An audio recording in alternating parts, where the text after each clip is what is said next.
Hello everyone, I hope you guys are doing well. Today I'm going to talk about the longest repeating character replacement problem. Before I dive in any further, I want to point out and let you know that this is not the right approach to solve this problem. My logic is flawed, and I'm going with the incorrect approach anyway because that was the first thing I could think of when solving this problem, and I want to remember this if I come across it again. For anyone who is interested in the proper, optimal, and correct approach, this video is not for you, and you might have to wait till I upload the right video. Okay, so let's see what this problem is about.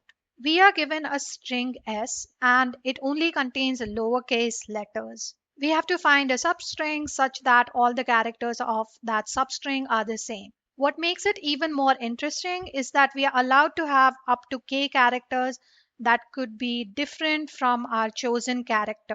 In the end, we return the length of the substring such that it is larger than all possible substrings when we adhere to the above condition that we just read.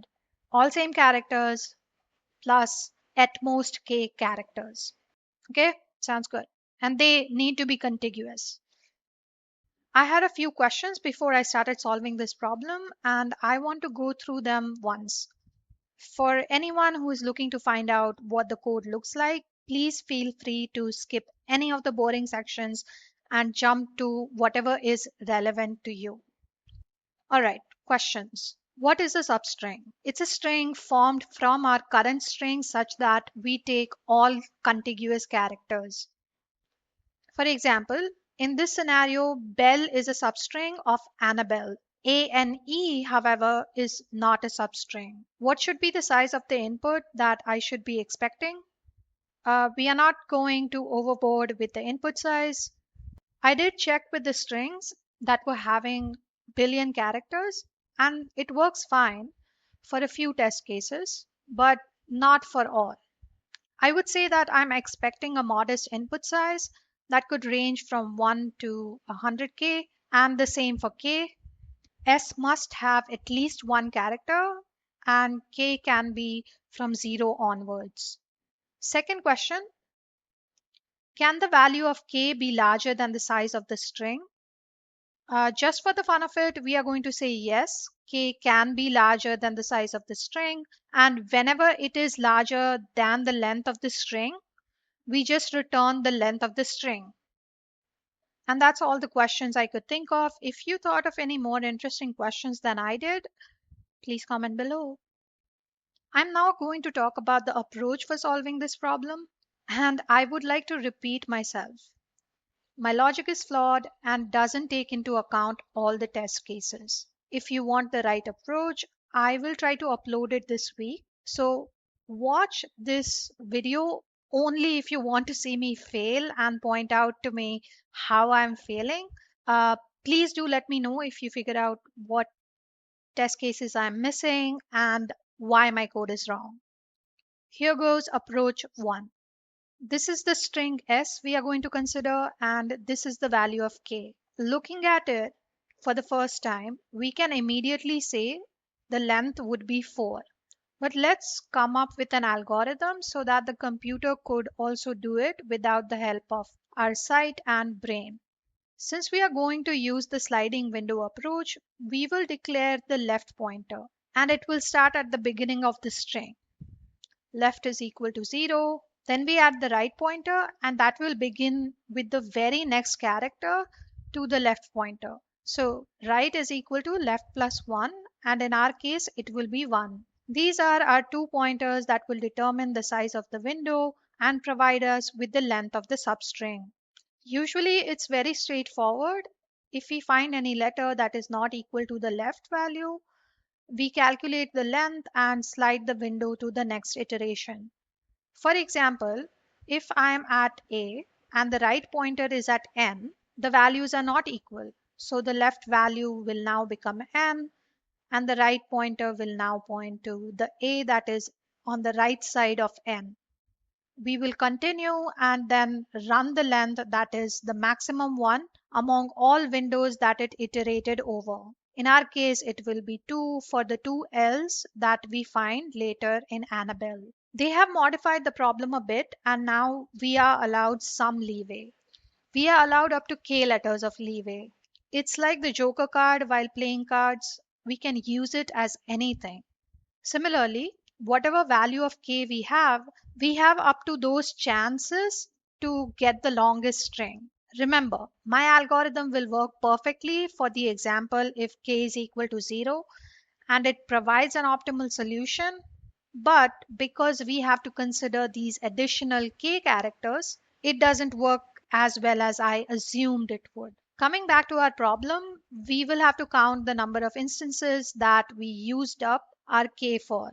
It's like the number of hearts or lives that we have while playing a game. We will assign the variable count to track the value of our k counter. Now we need to track how we move our window forward. We can always check the condition if the next value is equal to the left or not. If it is, we can simply make this as our next left. And if it is not equal, then comes the real question. What will our next left be? Because we could be encountering many characters that might not match the value of the left pointer, we have to decide which one do we consider.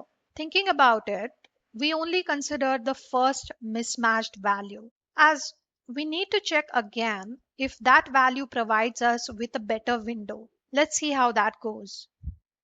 We have a window and we need to track its length. We will use the length variable to do that. When left is at 0 and right is at 2, the length will be right minus left plus 1, which is 3. We will keep checking this value for all iterations and choose the value that is the maximum among all. We need a variable for that as well. For this demonstration, I will be using the max variable to track the maximum length of our substrings. We move forward and see that b is not equal to a. The count is reduced by one more, and that results in the count equal to 0. Now, if we encounter one more character that is different from the left character, we must not consider that character in our current length. This will cause us to move on to a new window. Now, the next one is E, and that is not equal to the value of the left pointer. The new window will start at N. Left will be 1. Right will be left plus 1, which is 2. Count will again reset to 2. The length will be reset to 1. And the max remains unchanged, so 4. We keep on iterating this process and we will have our left at n. This window will now have a maximum length of 3 because neither characters match with the left pointer, which is n. Left will then move on to the first mismatched characters, which was a, and the right will be next to it. Count and length reset, and we continue. Same process again and again and again. Length 3 will be the max. Reset again, and we will continue this till the left pointer reaches the end. And we return the maximum value that is stored in the max variable. In our case, it was 4. By the way, there was a minor case for which my approach was wrong. So if you spotted it, you're cool, man. Like I was not able to see it at first. Let's look at the code now to understand this better. We start with the initialization. We have the length of the string and the two pointers, left and right. And if the length is 1, we just return 1. We have count to track our k counter. Next character to track where the left pointer will go next. Initially, the length is just 1. We just consider where the pointer is right now, which is at the left pointer, one character only, that is left. Maximum length will also be the same as length, that is 1. These are all the variables I could think of that we might have to track. We start with the outer loop where right should be within bounds. So the first condition that we check is right should always be less than or equal to the length of the string, which in our case is n. This outer loop will help us determine what our next pointer should be, like the left pointer should be, because right again depends on the value of left. in our case. So right when at the we are trying to find like what the next window is will be the value that is next to left. So we need to first determine what the value of our next left pointer is and then reset all the other values at the end of the loop. So left will become next character, but we don't know what that is yet. Then we reset the value of next character, then reset right, which is again left plus 1, then get the maximum length, which is the maximum between the maximum and the length, the current length of the window that we found or encountered so far. Then reset the count to k and reset length to 1. Let's try to hash out what the inner loop will look like.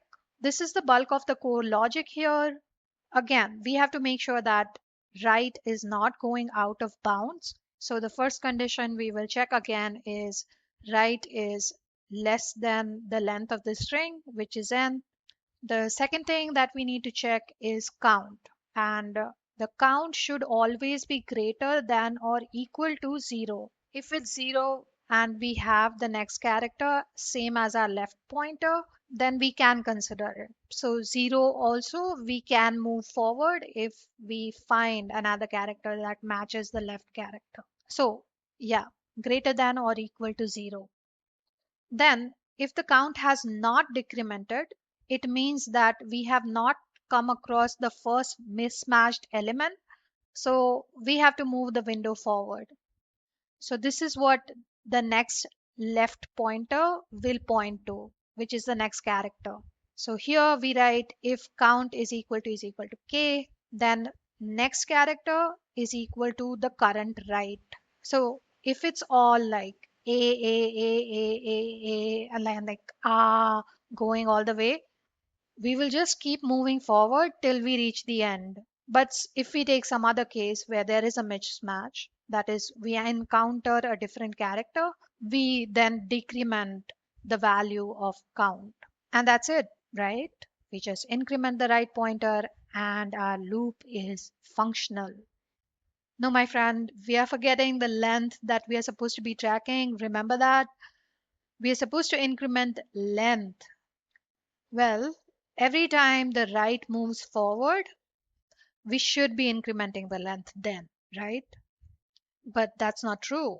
We are not supposed to move forward when the count is less than 0. And because we changed the value after our initial loop check, we have to check again if the count is greater than or equal to 0.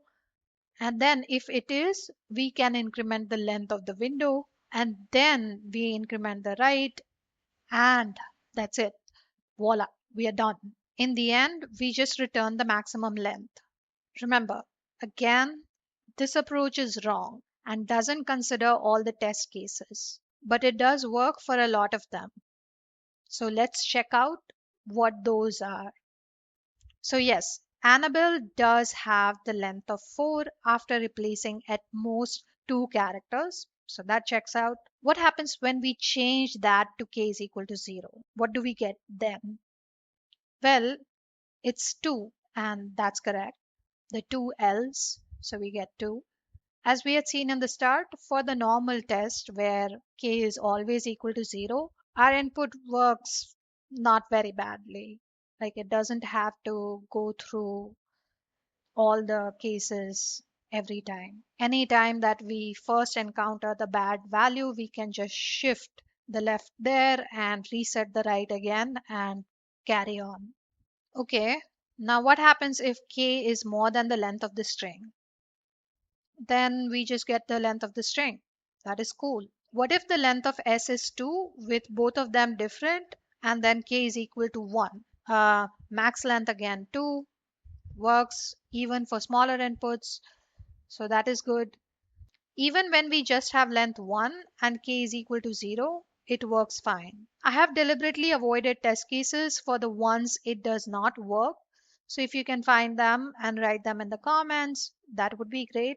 Now, coming to the space complexity of this wrong approach, we just have a constant number of variables that we keep changing values, so our access to memory doesn't change a lot. It remains constant once we initialize all of them. So I would say our space complexity is O of 1 or some constant. So yeah, that. Coming to the time complexity of the problem, we have two loops. So primarily it's O of n square, which is true. In the worst case, it is O of n square. Take for example where we have a very large k, which is like 99999. That is one less than 100k. And we have very few characters that match. So every time that there is a mismatch, it starts with the character again. So in such a large loop, if we keep having different alphabets consecutively, like A, B, C, D, E, F, G, H, I, and then the whole 9 yards, this will always have the second character as the left character to check again, and it will do that k number of times, or when right ends, whichever comes first. Since right can be up to n, we will take that number as the max number, and the worst complexity will be O of n into n, which is O of n square. And because k is so large and it has to come back again to the second character, and we keep doing it every time, this increases the time complexity drastically for the worst case. But if we don't take values such as that, and if we have something very average where it's not uh like has to check on the like the second string or like the constant string again, and the value of k is like smaller, like if we restrict it to something that is very less than the length of the original string, in that case this will turn out to be O of n. So average time complexity will be that. All right, now let's move on to the questions. I just have one for this one, and this is not relating to like an alteration because I already have to provide a different code for my like or like the problem that I did. So yeah, just let's move on to the question, which is like, what is the logical flaw in my code, and how do I fix it? What are the test cases for which this code will fail? All right, and that's it from me. Uh, Please let me know if you found this useful. And if you did, consider liking, sharing, and subscribing to the channel. And until next time, Jane, say hi to Naruto.